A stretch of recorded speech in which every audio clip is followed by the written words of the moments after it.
ตัสสะภะคะวะโตอะระหะโตสัมมาสัมพุทธัสสะนะโมตัสสะภะคะวะโตอะระหะโตสัมมาสัมพุทธัสสะนะโมตัสสะภะคะวะโตอะระหะโตสัมมาสัมพุทธัสสะ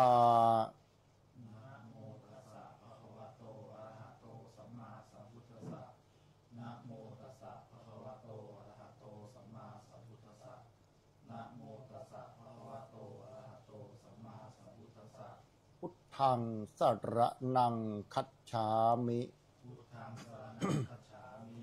ธัมมังสรณังคัจฉามิสังฆังสรณังคัจฉามิทุติยัมปิพุทธังสรณังคัจฉามิทุติยัมปิธัมมังสรณังคัจฉามิทุติยัมปิสังฆังสรณังคัจฉามิตติยัมปิพุทธังสรณังคัจฉามิตติยัมปิธัมมังสรณังคัจฉามิตติยัมปิสังฆังสรณังคัจฉามิปานาติปาตาเวระมณีสิกขาปะทังสมาธิยามิ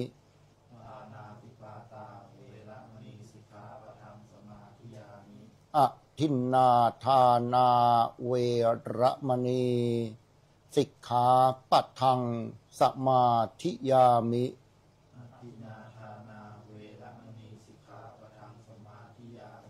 กาเมสุมิจฉาจารา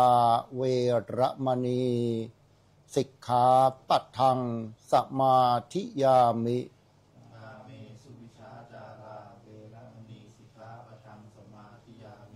มุสาวาทาเวระมณีสิกขาปะทังสมาธิยามิ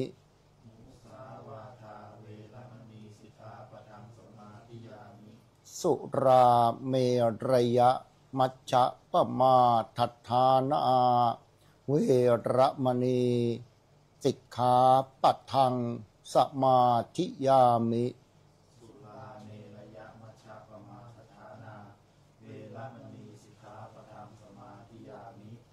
อิมานิปัญจสิกขาปัฏฐานิสีเลนะสุขติงยันติสีเลนะโภคะสัมปทาสีเลนะนิพพุติงยันติตัสมาสีลังวิโสภะเย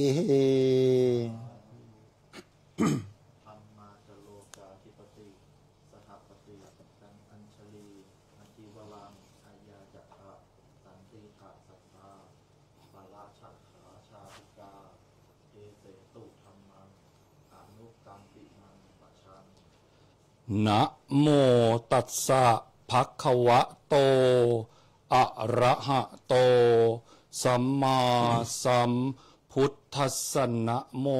ตัสสะภะคะวะโตอะระหะโตสัมมาสัมพุทธัสสะนะโมตัสสะภะคะวะโตอะระหะโตสัมมาสัมพุทธัสสะธัมโมสุจินโนสุขมาวะหาติณวโรกาสบัดนี้อาตมภาพทั้งสองจะได้แสดงพระธรรมเทศนา พันนาศาสโนวาทประกาศคำสอนขององค์สมเด็จพระชินวรสัมมาสัมพุทธเจ้าว่าด้วยเรื่องกฎหมายและหลักธรรม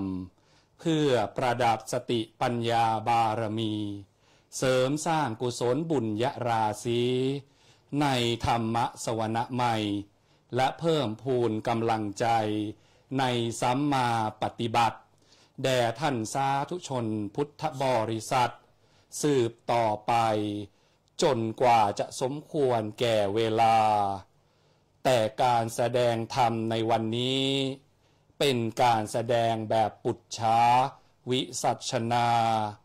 ก็แลการปุจฉาและวิสัชนาสองธรรมาสจำต้องมีการสมมุติมอบหมายถวายหน้าที่แก่กันและกันให้ในขั้นต้นนี้เสียก่อนทั้งนี้เพื่อให้เกิดความสะดวกแก่พระธรรมกถึกผู้แสดงและเพื่อความแจ่มแจ้งแก่สาธุชนพุทธบริษัทผู้สดับปุระโตธรรมาสเนนิสินนังสัมมนามิวาระนี้อาตมภาพขอสมมุติท่านพระเดชพระคุณผู้สังฆชินบุตรพุทธชิโนรสผู้นั่งปรากฏณธรรมาสเบื้องหน้าผู้มีนามปรากฏในภาคพจน์พระพุทธศาสนาว่าท่านพระเดชพระคุณพระวิสุทธิวราภรณ์สถิตณวัดเทพธิดารามวรวิหารกรุงเทพมหานครพระเดชพระคุณท่านเป็นผู้ช่วยเจ้าอาวาสวัดเทพธิดารามวรวิหารเป็นผู้อำนวยการพิพิธภัณฑ์สุนทรภู่ทางด้านองค์ความรู้พระเดชพระคุณท่านเป็นผู้ทรงความรู้ประเรียนธรรม7 ประโยคเป็นมหาบัณฑิตนอกจากนั้นท่านยังเป็นพระธรรมกถึกผู้ที่มีชื่อเสียงเป็นครูบาอาจารย์ของนักเทศน์รุ่นใหม่ผ่านการจัดรายการวิทยุโทรทัศน์คือรายการธรรมเพรี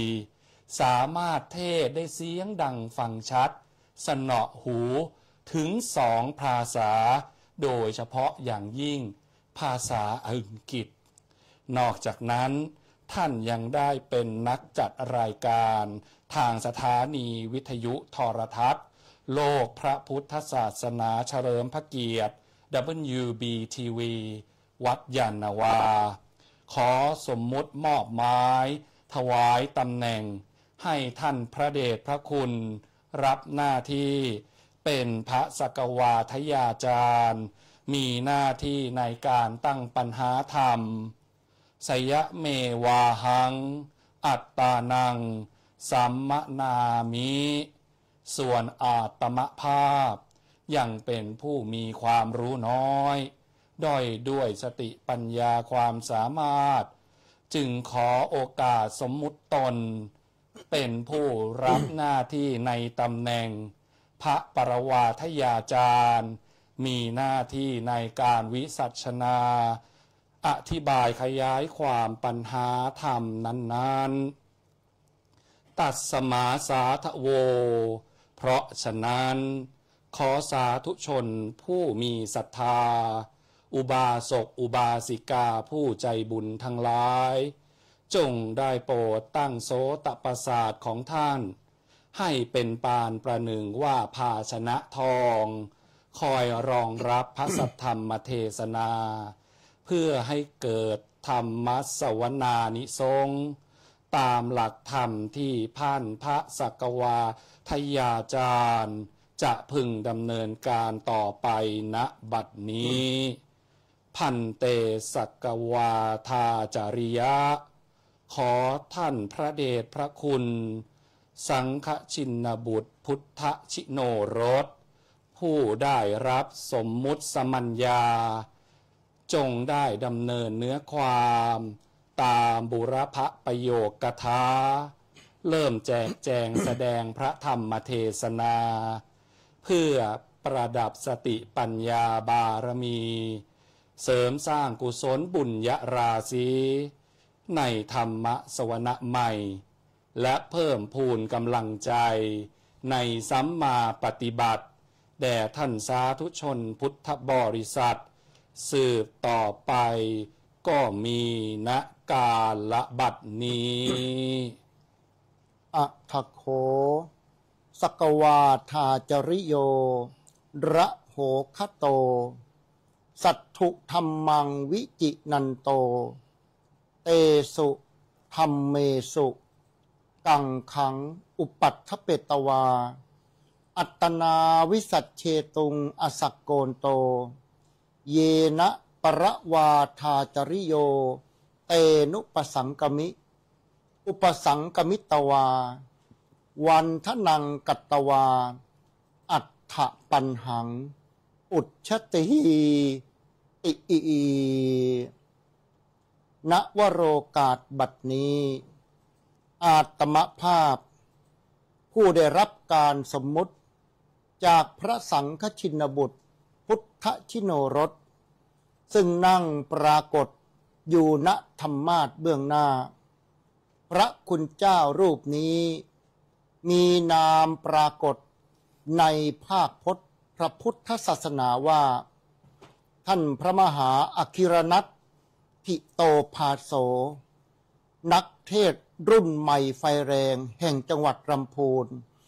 ท่านสถิตอยู่ที่วัดพระธาตุหริพูนชัยจังหวัดลำพูนท่านเป็นนักเทศน์รุ่นใหม่ไฟแรงตัวจริงเสียงจริงไรจริงความรู้ทางโลกทางธรรมไม่ธรรมดาหมุนได้180องศาท่านเป็นปรริญญาธรรม4ประโยคนักธรรมชั้นเอกเป็นพระวิปัสสนาจารย์ประจำจังหวัดลำพูน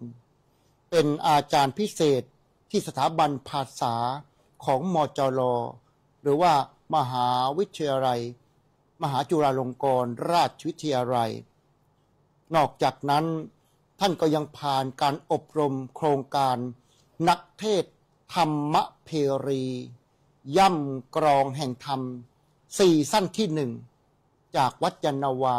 เขตสาทรกรุงเทพการศึกษาทางโลกไม่ธรรมดานะญาติโยม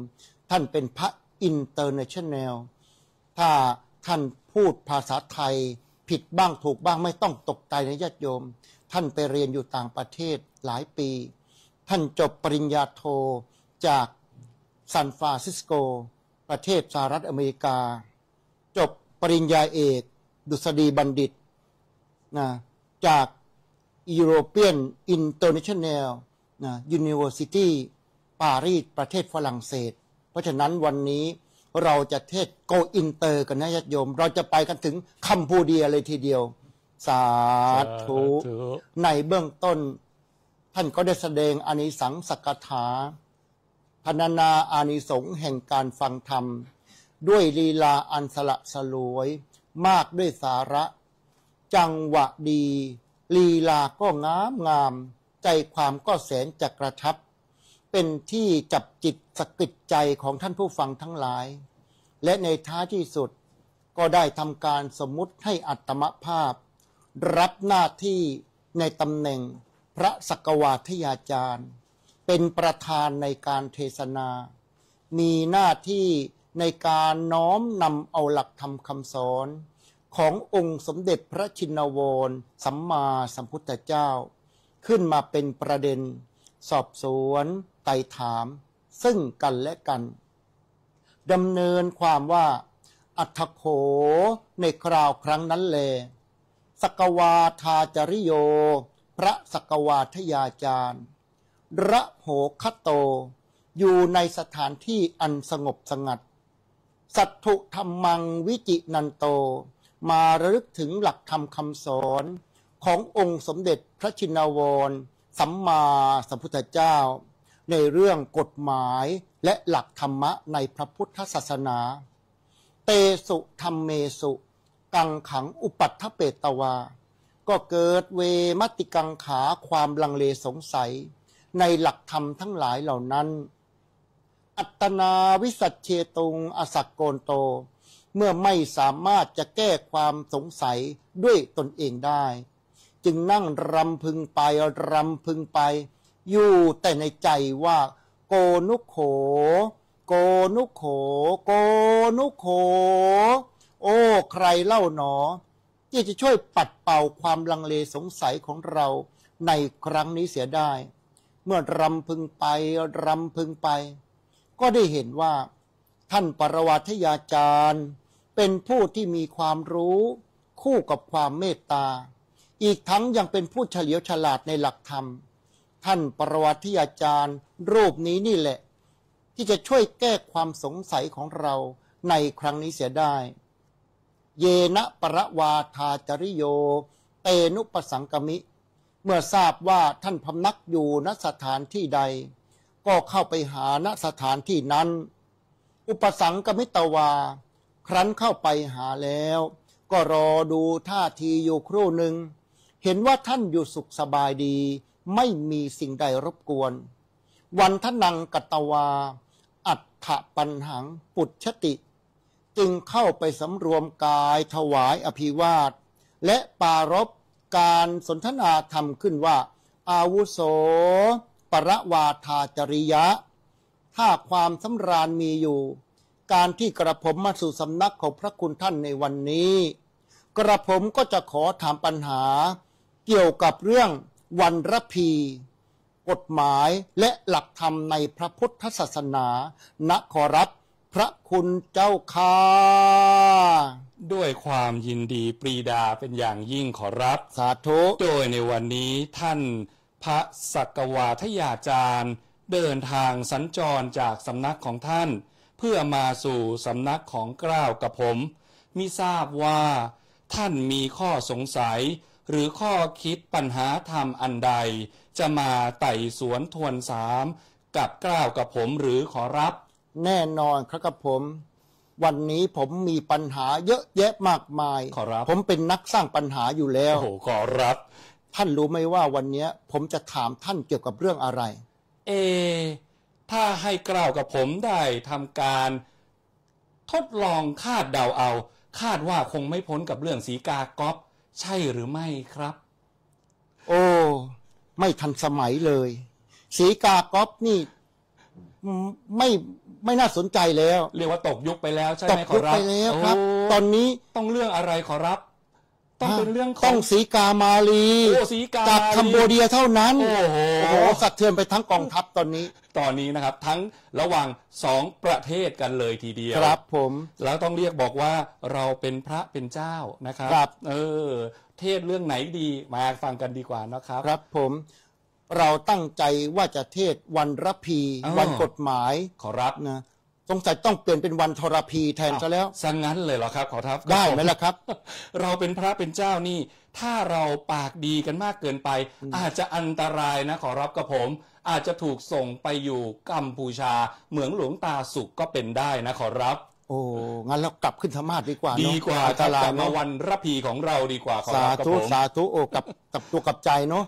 ยังไม่สายเกินไปใช่ไหมถูกต้องเลยขอรับกับตัวกับใจกันดีกว่าอ้าวมาที่เรื่องวันระพีกันดีกว่าขอรับกับผมอยากจะถามท่านปรวัตยาจารย์ว่าวันระพีคือวันอะไรและทำไมจึงต้องเรียกเช่นนั้นล่ะครับต้องกราบเรียนว่าวันระพีตามที่ท่านพระสักวาทยาจารย์ได้ไต่สวนทวนถามเป็นวันสำคัญของประเทศไทยโดยเฉพาะนักกฎหมายขอรับเพราะว่าเป็นวันคล้ายวันสิ้นพระชนม์ของพระเจ้าบรมวงศ์เธอพระองค์เจ้าระพีพัฒนศักดิ์กรมหลวงราชบุรีดิเลกฤทธิ์ซึ่งเป็นพระโอรสของพระบาทสมเด็จพระจุลจอมเกล้าเจ้าอยู่หัวล้นเกล้ารัชกาลที่5ลำดับที่14ขอรับโดยพระองค์ได้มีพระประสูติการตั้งแต่วันที่21ตุลาคมพุทธศักราช2417หรือกว่า150ปีมาแล้วขอรับครับผมแล้วนอกจากนั้นท่านเองยังถือว่า เป็นบิดาแห่งกฎหมายไทยสมัยใหม่ด้วยขอรับกับผม สาธุน่าแปลกใจเนาะ ครับ นะทำไมพระองค์จึงได้รับการยกย่องถึงขนาดว่าเป็นบิดาของกฎหมายไทย น่าสนใจมากๆครับข้อนี้ ครับผม กล่าวกับผมได้ทำการไตรสวนทวนถาม ดูถึงว่าท่านพระองค์ระพีของเรา ครับ ได้รับเมตตาพระมหากรุณาธิคุณ ครับ ในร้นเกล้ารัชกาลที่ 5 ของเรา ครับ ได้ส่งพระราชบุตร ส่งพระราชโอรส ครับ นะครับ ไปศึกษาต่อในต่างประเทศครับ อ๋อครับผม ซึ่งพระองค์เจ้าระพีก็ได้เป็นพระองค์แรก อืม ๆ ที่ได้ไปศึกษาต่อยังประเทศอังกฤษครับ ครับผม เนื่องจากว่าในสมัยนั้นมีอำนาจของชาติตะวันตก โอ้ ซึ่ง เข้ามา ชื่อประเทศนี้ก้าวกับผมก็คุ้นเคยเป็นอย่างยิ่ง ครับผม ประเทศฝรั่งเศสขอรับ ครับผม เพราะว่ามีการตั้งศาลตุลาการ ตั้งศาลนอกพื้นที่ ครับผม เขตแดนของ อ๋อ ประเทศสยาม แต่ให้ขึ้นกับศาลของฝรั่งเศส ครับผม พระองค์ท่านก็เลยส่งพระโอรสไปศึกษาด้าน รู้เขา กฎหมย รู้เราว่างั้น ถู เถ ก อะ ต้องเลยขอรับ ครับผม เลยส่งไปศึกษา แล้วพอท่านพระองค์เจ้าระพี ศึกษาสำเร็จปรากฏว่าเป็นท่านแรกที่ได้เข้าศึกษาณมหาวิทยาลัยออกฟอร์ด อ๋อ ประเทศอังกฤษ ครับผม ตั้งแต่อายุ 17 พรรษา ครับผม ขอรับ ซึ่งในสมัยก่อนมหาลัยออกฟอร์ดต้องมีอายุ 18 ปีนะขอรับ ครับผม เลยถึงจะเรียนได้ แต่ด้วยความว่าพระองค์เป็นเจ้าฟ้าเจ้าแผ่นดิน ครับผม เลยมีการสัมภาษณ์กับคณะบดี ครับ บอกว่าเราเนี่ยนะ อืม เป็นคนไทย อืม เกิดง่ายตายไว ครับ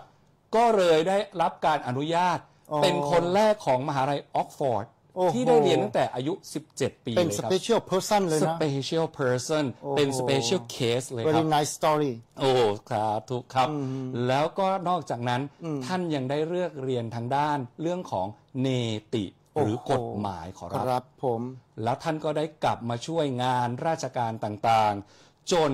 ได้รับการขนานนามว่าเป็นบิดาแห่งกฎหมายไทยในสมัยใหม่ขอรับ โอ้โห the father of the law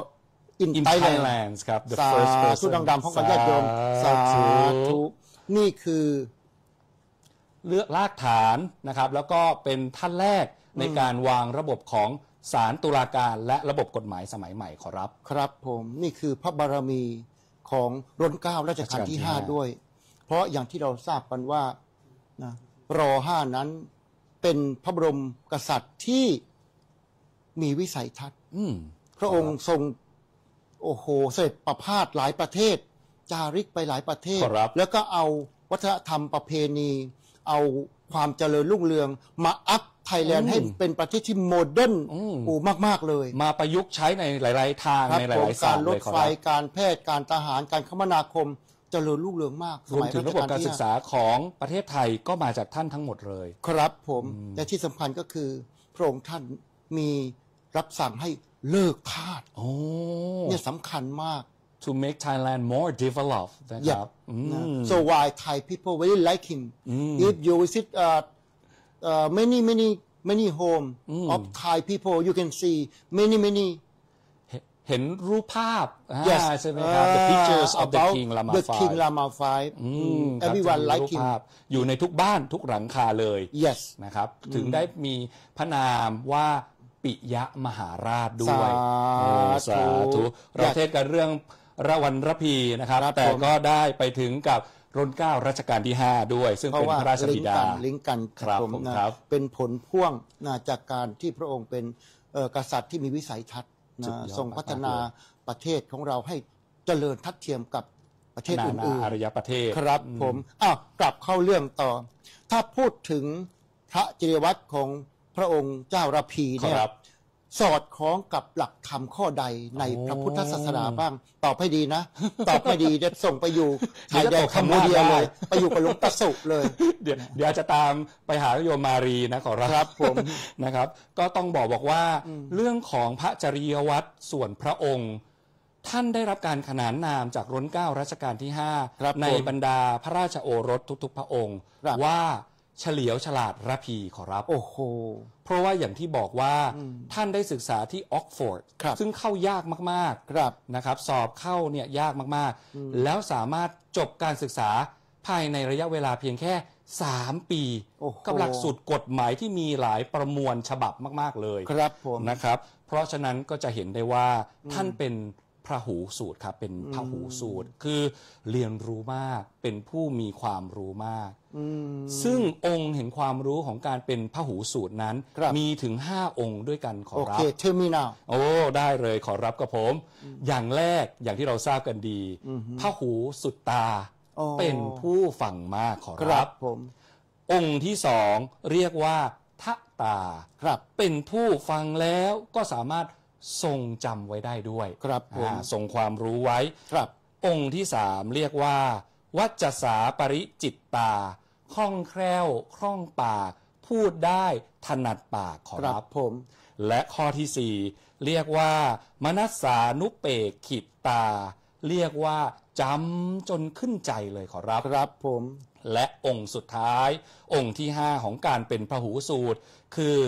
ทิฏฐิยาสัปปติวิทา ครับ หมายถึงฟังแล้วเอามาขบคิดข้อปัญหากับทฤษฎีต่างๆ ขอรับ โอ้โหแก้ปัญหาได้ แก้ปัญหาได้ นี่เรียกว่าพหุสัจจะนะครับมีความรอบรู้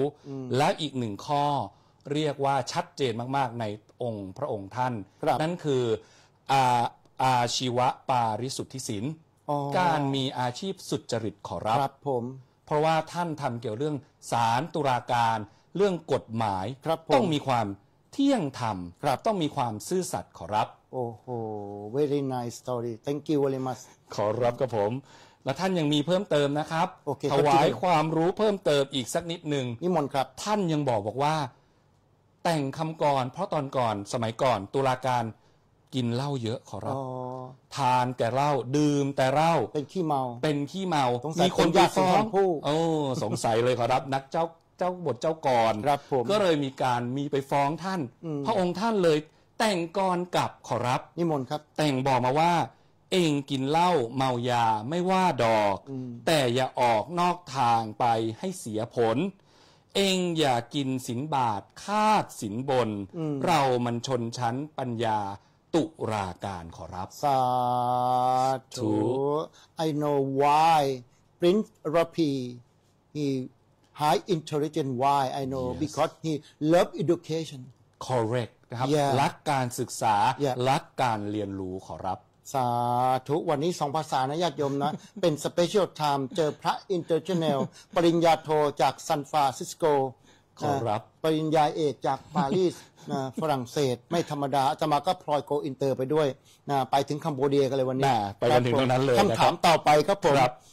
การระลึกถึงวันละพีในครั้งนี้เนี่ยจะมีประโยชน์อะไรต่อสังคมไทยหรือเปล่าครับ โอ้ ที่เรากำลังทอล์กกันอยู่เนี่ยจะมีประโยชน์อะไรบ้างไหมครับ มีประโยชน์อย่างไรต้องตอบ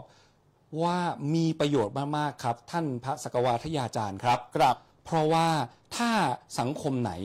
ไม่มีกฎหมาย ครับ ไม่มีรากฐานของสังคม สังคมนั้นย่อมเกิดความวุ่นวายครับ ครับผม และการที่เราได้ระลึกถึงพระองค์ท่านในทุกวันที่ 7 สิงหาคมของทุกๆปี ครับ ซึ่งถือว่าเป็นวันระพีเนี่ย ครับ จะทำให้เรานะครับได้ตระหนักถึงกฎหมาย มีความเที่ยงธรรม ครับ แล้วก็มีความเคารพในกฎหมายขอรับ สาธุโอ้โหแจ่มแจ้งนะใสมันตาตะกะแตนเลยตอบได้ very เห็น clear ทะลุถึงก้นบึ้งเลยครับ Your answer is very clear and very nice thank you very much thank you ครับสา สา ธุ ธุอ้าวคราวนี้ถ้าพูดถึงนักกฎหมาย เรา ครับ มองในมุมของนักกฎหมาย นักกฎหมายที่ดีเนี่ยควรจะยึดหลักทำอะไรในการประกอบวิชาชีพนักกฎหมาย โอ้แน่นอนเลยครับสำหรับนักกฎหมายข้อแรก ครับ ต้องมีเรื่องของสุจริตธรรมครับ โอ้ค อ รับ ย่างไรหมายถึงว่าซื่อตรง ครับ ตา ผม ม คำกรที่ท่านได้ประพันธ์เอาไว้นะครับ นอกจากนั้นยังมีเรื่องของขันติธรรมครับ ครับผม เพราะถ้าเกิดไม่มีขันติ ใครมาพูดอะไรไม่ดีหน่อย โกรธแล้วตัดสินประหารชีวิตเลย อันนี้ก็จะยุ่งอันตรายครับdangerous ต้องมีความอดทน patience ต้องมี patience นะครับนอกจากนั้นแล้วยังต้องมีเมตตาธรรมครับ kindness ถูกต้องเลยขอรับ ต้องมีเมตตาต้องมีความอดทนนะครับและอย่างประการสุดท้ายถ้าทั้งเมตตาทั้งอดทนไม่ไหวแล้วอุเบกขาขอรับวางเฉยนะครับไซเล่นใส่ไปเลยขอรับครับผมจบไปยังอย่าเพิ่งรีบครับผมครับเพราะท่านพระสกวาทยาจารย์ค่อนข้างจะใจร้อนนะครับวันนี้เวลาเรามีจำกัดนะครับในการที่เราจะไปในการเล่าเรื่องต่างๆตอนนี้ต้องบอกว่าอย่าเพิ่งขโมยซีนผมนะขอรับยังมีเรื่องอีกนิดหนึ่งนะครับก็ต้องบอกว่าเรื่องของ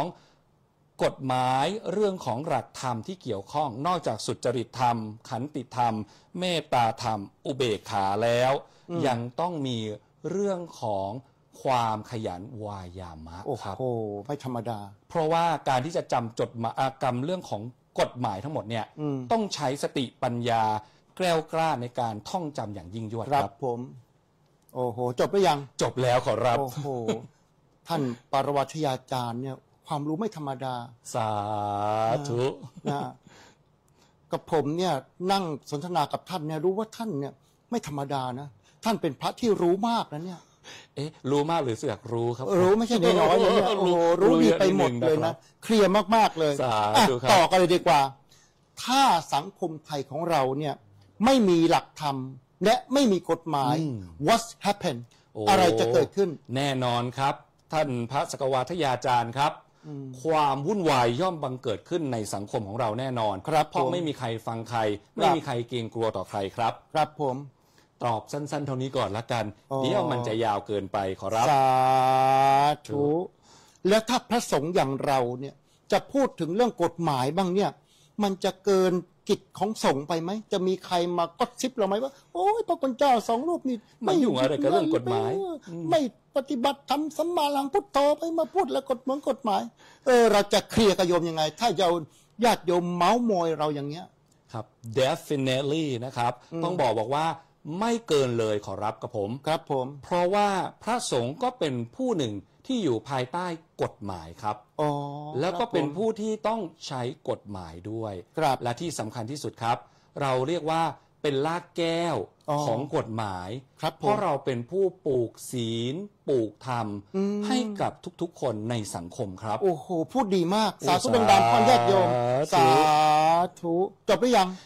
ขอรับก็บอกว่านอกจากนั้นนะครับเรานอกจากปลูกศีลปลูกธรรมแล้วให้คนได้ปฏิบัติตามศีล5เพื่อให้สังคมของเราเนี่ยน่าอยู่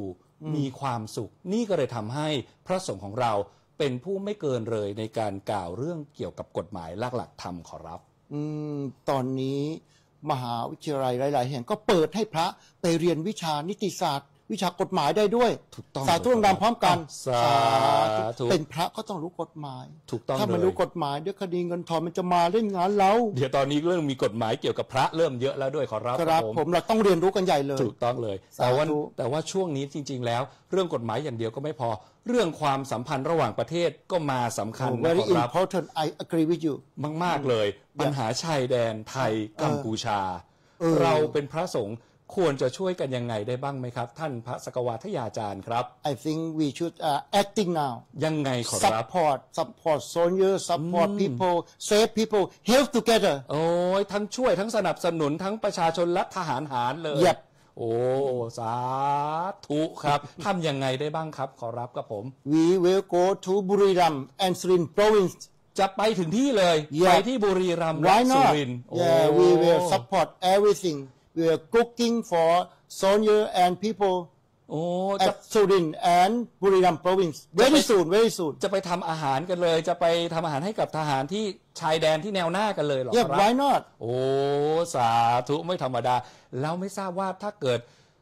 พี่น้องประชาชนผู้ที่รับฟังทางบ้านอยู่ตอนนี้อยากจะร่วมกับท่านพระสกวาทยาจารย์จะต้องทำอย่างไรได้บ้างขอรับvery easy ยังไงขอรับ You can contact me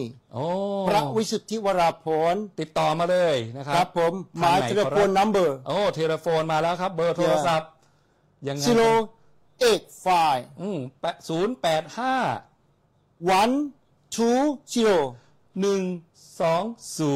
8914โอ้นะครับ